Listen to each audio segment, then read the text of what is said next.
Hello friends and welcome to the exams made simple. तो जैसा कि आप सब लोग जानते हैं कि हमने मिनी क्वेश्चन सीरीज स्टार्ट की थी। तो मिनी क्वेश्चन सीरीज के 4 वीडियो ऑलरेडी हो चुके हैं यूपीएससी 3 क्वेश्चंस के सीरीज के। उसी में मैं एक और वीडियो डाल रहा हूं अब economic survey questions. Economic survey के 20-25 क्वेश्चन आज मैंने निकाले हैं and I have taken this question, selected this questions for you people. काफ़ी अच्छे क्वेश्चंस हैं और इकोनॉमिक सर्वे का जो क्रक्स है वो मैं कोशिश करूंगा कि क्वेश्चंस के थ्रू आपको निकाल के देने का कोशिश करूंगा। और जिन लोगों ने रिवीजन सीरीज में, जैसे रिवीजन सीरीज में मैंने इकोनॉमिक सर्वे पढ़ाया भी हुआ है, अभी एक दो वीडियो और बचे हुए हैं हालांकि, तो उसमें और जो चीज़ें आने वाली है वो भी मैंने क्वेश्चंस के फॉर्म में इसमें देने की कोशिश की है, प्लस जो मैंने आपको पढ़ाया है वो भी क्वेश्चंस के फॉर्म में आपको दिया है। तो आपका रिवीजन हो जाएगा और जिन्होंने बिल्कुल नहीं पढ़ा है, जो रिवीजन सीरीज का हिस्सा नहीं है, वो क्वेश्चंस के थ्रू थोड़ा बहुत इससे ले सकते हैं। तो इकोनॉमिक सर्वे के क्वेश्चन हम स्टार्ट करते हैं। अटेम्प्ट आप जरूर करिएगा अपनी तरफ से। अगर आपने कुछ पढ़ा है, कुछ नहीं पढ़ा है, तो अटेम्प्ट अपनी तरफ से जरूर करिएगा। जैसा अभी तक क्वेश्चन सीरीज में हो रहा है कि आपको बताने हैं कि कितने आपने अटेम्प्ट किए, कितने आपके सही थे, कितने आपके मार्क्स थे, ठीक है ना। Let's start with the questions of this economic survey. पहला सवाल है, the relationship between foreign debt and growth is similar to which of the following curves. इनमें से कौन से कर्व के जैसा रिलेशनशिप होता है of the foreign debt and growth. तो options are A J curve, B Phillips curve, C Laffer curve या डी कुड्जनेट्स कर्व। तो आपको बताना है कि किसके बीच में रिलेशन होता है, किस तरीके का कर्व होता है फॉरेन डेट का और ग्रोथ का। तो think of the answer, pause the video and now let me tell you the answer. The correct answer for this will be C Laffer curve. Laffer curve की तरह होता है, जैसे ये रिलेशनशिप होता है, एक्चुअली ऐसा ही ग्राफ होता है आपका लैफर कर्व का। अब लैफर कर्व, अगले सवाल, चलो अगला सवाल लैफर कर्व है तो वही आपको पता चल जाएगा। बट याद रखिएगा कि जो फॉरेन डेट है और अपना जीडीपी ग्रोथ का जो ग्राफ होता है वो उसी तरीके से होता है। किसके जैसा होता है? आपके लैफर कर्व के जैसा होता है। अगला सवाल है, Laffer curve shows the relationship between which of the following. Laffer curve इनमें से किसके बीच में रिलेशनशिप शो करता है? Options are A inflation and unemployment, B economic growth and inequality, C balance of payment and fiscal deficit, या D average tax rate and total tax revenue. तो ये लैफर कर्व के ऊपर क्वेश्चन है, आपको बताना है इनमें से कौन सा करेक्ट रिलेशनशिप शो करता है लैफर कर्व में। Think of the answer, pause the video. Easy question है, ऑलरेडी मैंने दिया भी हुआ है आप लोग को। आप लोग इसका आंसर बताइए, है ना। Pause the video, think of the answer. Now let me tell you the answer. The correct answer for this will be D, यानी कि average tax rate and total tax revenue. Arthur Laffer ने 1974 में इसको design किया था और लैफर कर basically बताता है कि किस टैक्स रेट में हाईएस्ट रेवेन्यू आपको मिलेगा, मतलब कितना टैक्स रेट आप रखें कि आपका रेवेन्यू हाईएस्ट मिले, ठीक है ना। एक और सूचना दे दूं, जिन लोगों को इकोनॉमिक्स से अभी मतलब रिवीजन सीरीज ज्वाइन करनी है, वो इस लिंक पर जाकर के रिवीजन सीरीज ज्वाइन कर सकते हो। So this is the link to join the revision series. जो लोग ज्वाइन करना चाहते हो जाकर के प्लान ले सकते हैं। अगला सवाल है, arrange the following countries in ascending order based on the foreign exchange reserves as of September 2020। इन कंट्रीज को आपको अरेंज करना है on the order of foreign exchange reserve. China, Japan, Switzerland, Russia, India. Now these are the 5 countries mentioned here. आपको arrange करना है in the order of their foreign exchange reserve. तो आपको बताना है किसका क्या है। तो देखो सिंपल सी बात है, आप पॉज करके आंसर अटेम्प्ट कर लीजिए। मैं आपको बता दूं, इस बार के सर्वे में साफ साफ लिखा है कि India is the 5th country जिसके पास फॉरेक्स रिजर्व। तो 5 4 3 2 1 इसका आंसर है, ठीक है ना। अब मैंने क्वेश्चन पूछा था क्या कि आपको अरेंज करना है असेंडिंग ऑर्डर में, यानी कि बढ़ते हुए क्रम में। असेंडिंग ऑर्डर में यानी कि बढ़ते हुए क्रम में। तो सबसे कम तो इंडिया का है फॉरेक्स रिजर्व, इन 5 में तो सबसे कम इंडिया का है ना। यही 5 कंट्रीज है, टॉप 5 कंट्रीज यही है, इनमें सबसे कम इंडिया का है, फिर रशिया का है, फिर स्विट्जरलैंड का है, फिर जापान का है, फिर चाइना का है, ठीक है ना। तो ये असेंडिंग ऑर्डर हो जाएगा। इसका मतलब क्या होगा, अगर हम डिसेंडिंग ऑर्डर में देखें, सबसे ऊपर से सबसे नीचे जाएं, तो चाइना का सबसे ज्यादा है, फिर जापान का है, फिर स्विट्जरलैंड का है, फिर रशिया का है, देन इंडिया का है। तो India is the 5th largest foreign exchange reserve holder. India is the 5th largest foreign exchange reserve holder after which countries? China, Japan, Switzerland and Russia. तो इस तरीके के क्वेश्चन आते हैं तो वहां कंफ्यूज मत होना, इसको अटेम्प्ट अच्छे से करना। ये देख लेना कि असेंडिंग ऑर्डर है कि डिसेंडिंग ऑर्डर पूछा है।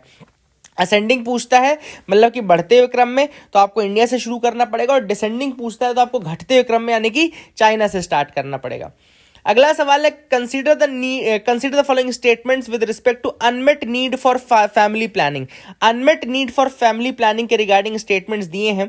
पहला स्टेटमेंट कह रहा है, it is defined as the percentage of women of reproductive age either married or in a union who have an unmet need for family planning, है ना। तो ये डिफाइन करता है एक परसेंटेज ऑफ वुमेन को of reproductive age either married or in union who have an unmet need for family planning.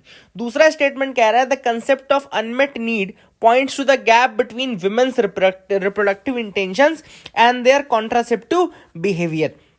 तो ये गैप को शो करता है of the women's reproductive intention and their contraceptive behaviour. Which of the following statements are correct? One only, two only, both या none? Think of the answer, pause the video now, let me tell you the answer. The correct answer for this will be C, both 1 and 2 दोनों ही सही हैं. Unmet need for family planning actually is defined as the percentage of women of reproductive age either married or in a union who have an unmet need of family planning. दूसरा देखो क्या होता है कि कई women जो है वो चाहती जरूर है, they want to start the family planning, लेकिन they do not use any method of contraception. तो ऐसी women जो चाहती जरूर है but they do not use any method of contraception, ऐसे में उनको क्या होता है बेसिकली, इसको unmet need of family planning कहा जाता है. दूसरा स्टेटमेंट अगर आप ध्यान से पढ़ो तो वही है कि gap between reproductive intention. Intention क्या है कि रिप्रोडक्टिव इंटेंशन तो ये कि ठीक है आप बच्चे में गैप करना है या अभी नहीं करना है, लेकिन कॉन्ट्रासेप्टिव बिहेवियर क्या शो कर रहा है कि वहां पे आप कॉन्ट्रासेप्टिव का यूज नहीं कर रहे हैं, तो गैप को शो करता है. अगला सवाल है the economic survey of 2021 mentioned about zombie lending. तो ज़ॉम्बी लैंडिंग के बारे में है, तो आपको बताना है ज़ॉम्बीज के रिगार्डिंग स्टेटमेंट्स दिया है. पहला है zombies are typically identified using non-performing assets and accumulated interest ratio. दूसरा है firms with an interest coverage ratio lower than 1 are categorized as zombies. तो which of the following are correct? one only, two only, both या none? तो economic survey zombie lending या zombie firms के बारे में बताता है, तो आपको बताना है इनमें से कौन सा सही है. Now pause the video, think of the answer. Now let me tell you the answer. तो पहला जो स्टेटमेंट है वो गलत है. पहला स्टेटमेंट गलत है क्यों? क्योंकि it is not identified using non performing assets. Zombie firms या ज़ॉम्बी लेंडिंग में नॉन परफॉर्मिंग एसेट्स नहीं देखे जाते हैं, इंटरेस्ट कवरेज रेशियो देखा जाता है. सेकंड स्टेटमेंट सही है, पहला गलत है. Answer will be B, zombies are identified using the interest coverage ratio. मतलब कि क्या उनके पास इनफ है कि वो अपने मतलब इंटरेस्ट पेमेंट कर सकें, है ना. तो वैसे ज़ॉम्बी फर्म्स कौन सी होती है? जो पहली डिफिनेशन थी वो ये थी कि जो अपने इंटरेस्ट तो पे कर ले लेकिन अपने प्रिंसिपल अमाउंट को पे नहीं कर पाए, ठीक है ना. ज़ॉम्बीज अब जो डेफिनेशन है उस बेसिकली इंटरेस्ट कवरेज रेशियो को ले लिया गया है कि क्या वो इंटरेस्ट कवरेज रेशियो के लोएस्ट क्वार्टाइल में है या नहीं है. तो लोएस्ट क्वार्टाइल मतलब कि जिनका interest coverage ratio less than 1 होता है, they are unable to meet their interest obligations from their income and therefore are categorised as zombies. तो अपने इंटरेस्ट ऑब्लिगेशंस को पूरा नहीं कर पाते. तो इंटरेस्ट कवरेज रेशियो इंपॉर्टेंट है, याद रखिएगा. अगला सवाल है consider the following statements with respect to remission of duties and taxes on exported products. RODTEP scheme. RODTEP scheme के रिगार्डिंग स्टेटमेंट्स दिए हैं. पहला स्टेटमेंट कह रहा है under this scheme duties and taxes levied at the central state and local level will be refunded to the exporters in their ledger account with customs. ठीक है ना. तो आपको बताना है कि क्या ये स्टेटमेंट सही है. दूसरा स्टेटमेंट कह रहा है the RODTEP rates would be notified by the department of commerce. कौन सा स्टेटमेंट सही है? One only, two only, both या none? Pause the video, think of the answer and now let me tell you the answer. The correct answer for this will be C. दोनों statement ही सही हैं. RODTEP scheme के अंतर्गत duties and taxes levied at the central state and local levels will be refunded to the exporters in their ledger account with customs. ठीक है, याद रखिएगा, इनको रिफंड कर दी जाएगी इनकी ड्यूटीज एंड टैक्सेस जो लेवीड होते हैं, देन ये नोटिफाई होगा बाय डिपार्टमेंट ऑफ कॉमर्स. तो ये भी सही है. अगला सवाल देखो, आपको दिख रहा होगा विच of the following constitute the revenue expenditure. इनमें से कौन कौन से रेवेन्यू एक्सपेंडिचर का हिस्सा है?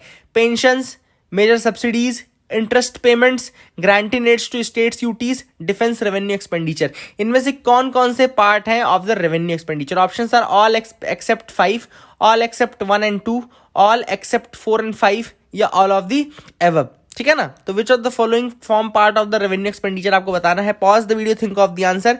ऑप्शंस फिर देख लो. All except 5, all except 1 and 2, all except 4 and 5, all of the above. तो सोच समझ के आंसर किया करना है ना. सोच समझ के आप आंसर करिए, ज्यादा बेटर होगा आप लोगों के लिए. The correct answer for this will be D, all of the above. ये सारे ही रेवेन्यू एक्सपेंडिचर का पार्ट है.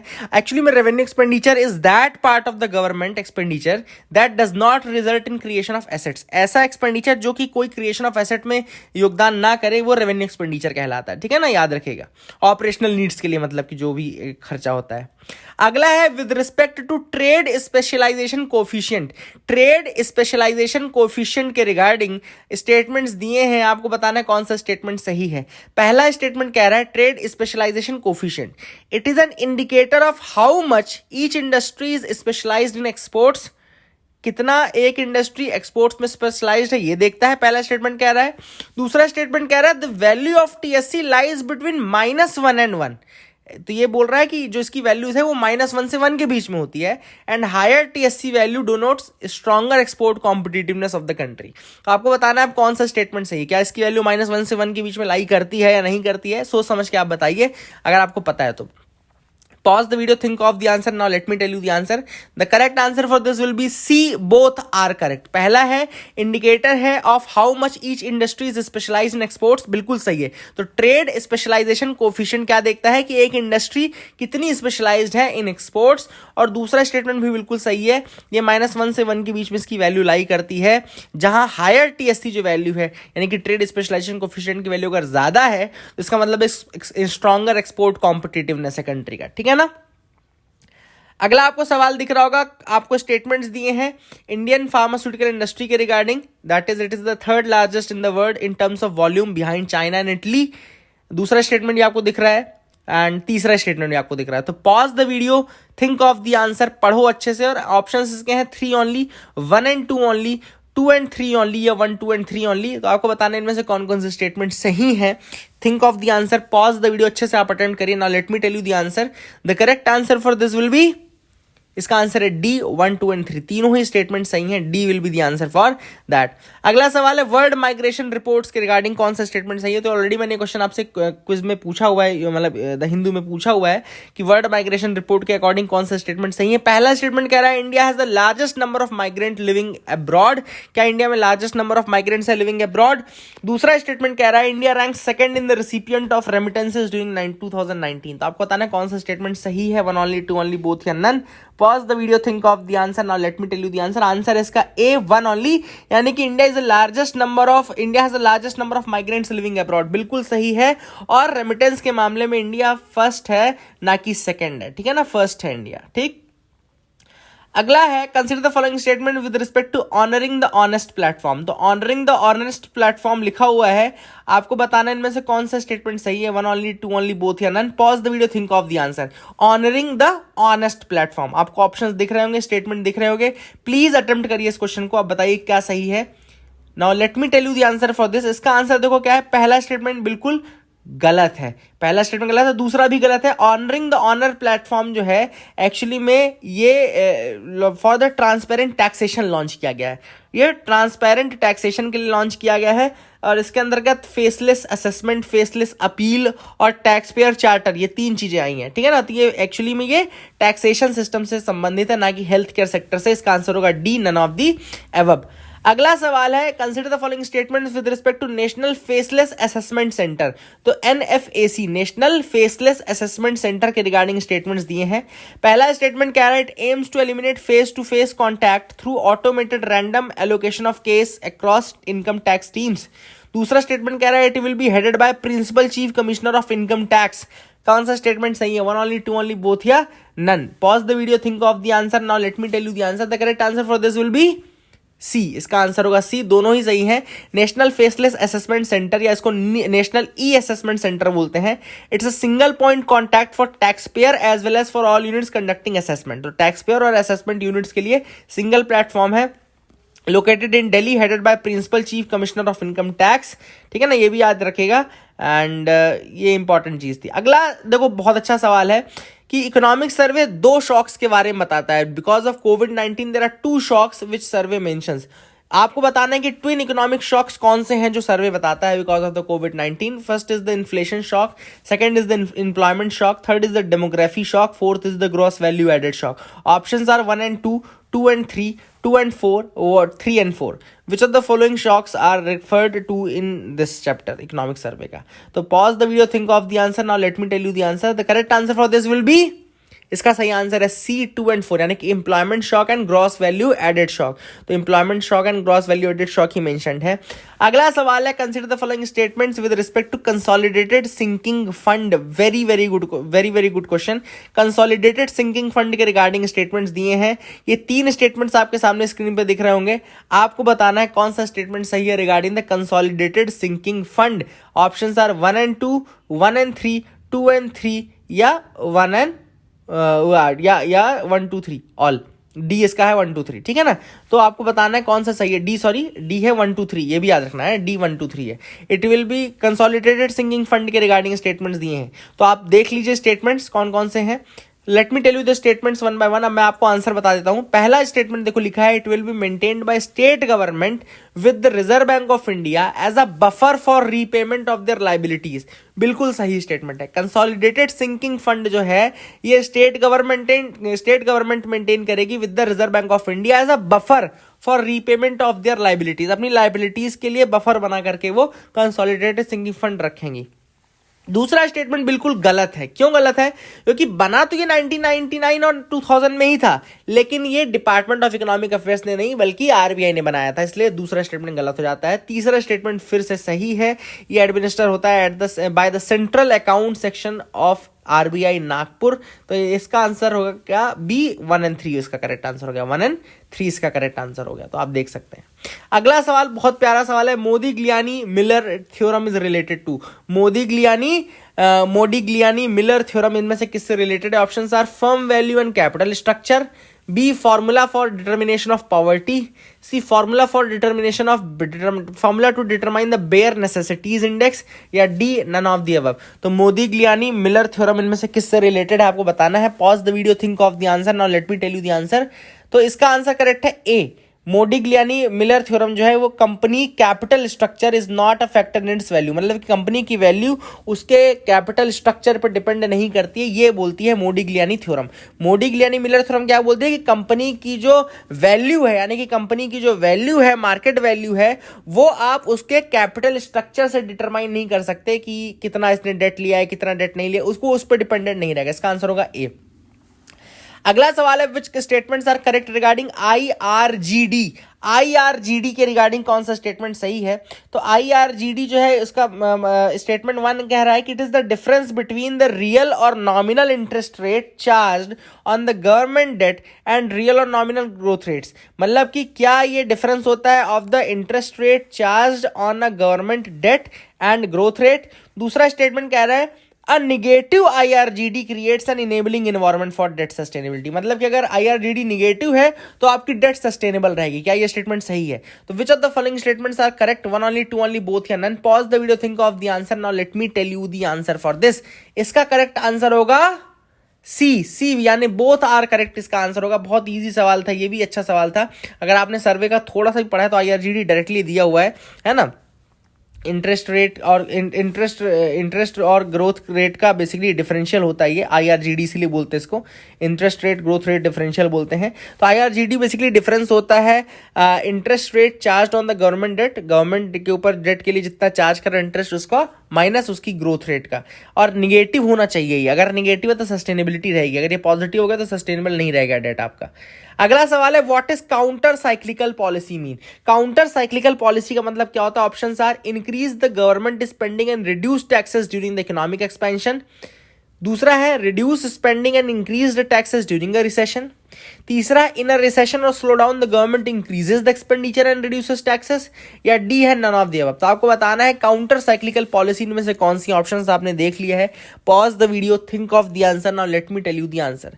देखो काउंटर साइक्लिकल पॉलिसी जो होती है उसका मतलब है कि जो समय हो रहा है उसको अपोजिट करो। मतलब अगर रिसेशन है तो ज्यादा खर्चा करो और अगर ग्रोथ है तो कम खर्चा करो। तो देखो रिसेशन में गवर्नमेंट इंक्रीजेस द एक्सपेंडिचर, ऐसा केवल ऑप्शन सी है, therefore C will be the answer. Counter cyclical मतलब अगर रिसेशन है तो खर्चा ज्यादा करो और अगर ग्रोथ बूम पीरियड है तो खर्चा थोड़ा कम करो। इसका आंसर सी हो गया। अगला सवाल है, which correctly measures the primary deficit? इनमें से कौन सा फॉर्मूला करेक्ट है for the primary deficit? Options are total revenue expenditure minus total revenue receipt. दूसरा है total expenditure minus total receipt excluding borrowings. तीसरा है fiscal deficit minus interest payment, या डी है नन ऑफ दी अबव। तो इनमें से कौन सा फॉर्मूला करेक्ट है regarding the primary deficit? Pause the video, think of the answer, and now let me tell you the answer for this. The correct answer for this will be C, fiscal deficit minus interest payment. याद रखिएगा primary deficit का मतलब क्या होता है? Primary deficit का मतलब होता है fiscal deficit minus your pending interest payments. अगला सवाल है, व्हाट इज फिस्कल ऑस्टेरिटी? इनमें से कौन सा सही है regarding fiscal austerity? A option कह रहा है set of political economical policies that aims to reduce the government budget deficit through spending cuts, tax increase or a combination of both. B है set of political economic policies that aim to increase the government expenditure by increasing in spending, tax cut or combination of both. C है increase in social spending, या D है none of the above. Which of the following is correct regarding fiscal austerity? Pause the video, think of the answer, अच्छे से देखिए। Now let me tell you the answer. The correct answer for this will be, इसका सही answer है A, यानी कि set of political economical policies that aim to reduce the government budget deficit. Government budget deficit को जब कम करने की कोशिश की जाती है by spending cut, tax increase या दोनों करके, तो उसको फिस्कल ऑस्टेरिटी बोलते हैं। तो A will be the answer. अगला सवाल है, consider the following statement with respect to Gini coefficient. Regarding Gini coefficient आपको स्टेटमेंट्स दिए हैं। पहला स्टेटमेंट कह रहा है the coefficient range is from 0 और 0% टू 1 और 100%, with 0 representing perfect inequality and 1 representing perfect equality। दूसरा स्टेटमेंट कह रहा है values over 1 are theoretically impossible। तो इनमें से कौन सा स्टेटमेंट सही है? 1 only, 2 only, both या नन? आपको बताना है इनमें से कौन सा स्टेटमेंट सही है। आप पढ़ सकते हैं अभी भी क्वेश्चन। तो pause the video, think of the answer. Now let me tell you the answer. The correct answer for this will be D, none of the above. दोनों ही गलत है क्योंकि मैंने उल्टा लिख दिया था। 0 मतलब परफेक्ट इक्वालिटी होता है, 1 का मतलब परफेक्ट इनइक्वालिटी होता है, और मैंने यहाँ पे ऑप्शंस में उल्टा दे दिया था। तो याद रखिएगा गिनी कोफिशिएंट जो है उसमें 0 का मतलब परफेक्ट इक्वालिटी है, 1 का मतलब perfect inequality, and values of more than 1 are also theoretically possible. कहाँ पॉसिबल है? जहाँ पे निगेटिव इनकम या वेल्थ होगी। जहाँ निगेटिव इनकम और वेल्थ हो वहाँ पे पॉसिबल है। Now consider the following statements. आपको स्टेटमेंट्स दिए हैं। पहला है similar to advanced economies in India, economic growth and inequality converge in terms of their effects on socio-economic indicators। यानी कि जैसा एडवांस्ड इकोनॉमीज में होता है वैसा ही इंडिया की इकोनॉमिक ग्रोथ में भी हुआ देखने को मिल रहा है कि जो इनइक्वालिटी है वो ग्रोथ के साथ कन्वर्ज कर रही है, and there impact on socio economic indicators. यानी कि इनइक्वालिटी और सोशियो इकोनॉमिक इंडिकेटर्स जो है वो कन्वर्ज कर रहे हैं, जस्ट लाइक एडवांस्ड इकोनॉमीज। दूसरा स्टेटमेंट कह रहा है if the poverty is conceptualized in relative terms then there is no need to distinguish it from inequality. मतलब कि अगर आप रिलेटिव टर्म्स में पॉवर्टी को देख रहे हैं तो वो इनइक्वालिटी के बराबर ही होती है। क्या ये सही है? सी ऑप्शन है बोथ, या डी ऑप्शन है नन। तो आपको बताने में से कौन सा स्टेटमेंट सही है? ए, बी, बोथ या नन? तो pause the video, think of the answer. Now let me tell you the answer. The correct answer for this will be B. इसका आंसर बी ही सही है। ए स्टेटमेंट गलत हो जाता है। क्यों गलत हो जाता है? क्योंकि मैंने लिख दिया सिमिलर टू एडवांस्ड इकोनॉमीज। अब ये सिमिलर टू नहीं है, अनलाइक एडवांस्ड इकोनॉमीज है। मतलब कि एडवांस्ड इकोनॉमीज में उल्टा होता है, इनइक्वालिटी और ये सोशियो इकोनॉमिक पैरामीटर्स कन्वर्ज नहीं करते हैं, रादर दे डाइवर्ज। और यहाँ इंडिया में उल्टा हो रहा है, इनइक्वालिटी के साथ ये कन्वर्ज कर रहा है, मतलब पॉजिटिवली कोरिलेटेड है इंडिया के केस में। ठीक है ना, ये याद रखिएगा। इसका आंसर होगा बी। अगला है with respect to bare necessities index consider the following statement. अब 3 स्टेटमेंट्स आपको दिख रहे होंगे स्क्रीन में आपके बेयर नेसेसिटीज इंडेक्स के रिगार्डिंग। आपको बताना है कौन सा स्टेटमेंट सही है। 1 and 2, 1 and 3, 2 and 3, 1, 2 and 3। ठीक है ना। Pause the video, think of the answer. Bare necessities index, and now let me tell you the answer. The correct answer for this will be, देखो पहला स्टेटमेंट बिल्कुल सही है, बिल्कुल सही है पहला statement. Compare to 2012 access to bare necessities has improved across all states in India in 2018। Option 2 is also correct. ठीक है ना, दूसरा भी सही है। एंड ऑप्शन 3 देखो लिखा हुआ है access to bare necessities has improve disproportionately more for the richer household than poorest. ये देखो ये थोड़ा गलत है, स्टेटमेंट है ये गलत है बिल्कुल। तो इसका आंसर होगा ए, 1 and 2 आंसर हो जाएगा। तो देखो यहाँ पे लिखा हुआ है कि access to bare necessities has improve disproportionately more for the poor household. इसमें उल्टा लिखा है, मोर फॉर द रिचर लिखा है, बट वो गलत है, मोर फॉर द पुअर होगा। ठीक है ना। और अब अगला सवाल है which of the following are not the common not among the 5 dimensions based on which bare necessities index rank the Indian states. ठीक है ना। तो आपको बताना है इनमें से कौन सा नहीं है एक dimension of the bare necessities index. 5 dimensions होते हैं, इनमें से कौन सा नहीं है? 1 is water, 2nd is housing, 3rd is sanitation, 4th is mode of transport, 5th is macro environment. आपको बताने में से कौन सा नहीं है बेयर इन्वायरमेंट का पार्ट। ऑप्शन आर देखो लिखा हुआ है 4 only, 2 and 5 only, 4 and 5 only, या 1, 2 and 3 ओनली। तो आपको बताना which of the following are correct. Pause the video, think of the answer. Now let me tell you the answer. देखो इसका जो करेक्ट आंसर होगा वो होगा C, 4 and 5। Mode of transport और मैक्रो इन्वायरमेंट ये पार्ट नहीं है। 5 कौन कौन से पार्ट है? Water, sanitation, housing, micro environment and other facilities को बोलते हैं अदर फैसिलिटी। डायमेंशंस यही है, डायमेंशंस के अंदर सब डायमेंशंस होते हैं, ठीक है ना, याद रखिएगा। And 26 indicators are there under 5 dimensions, but dimensions यही 5 है, ठीक है।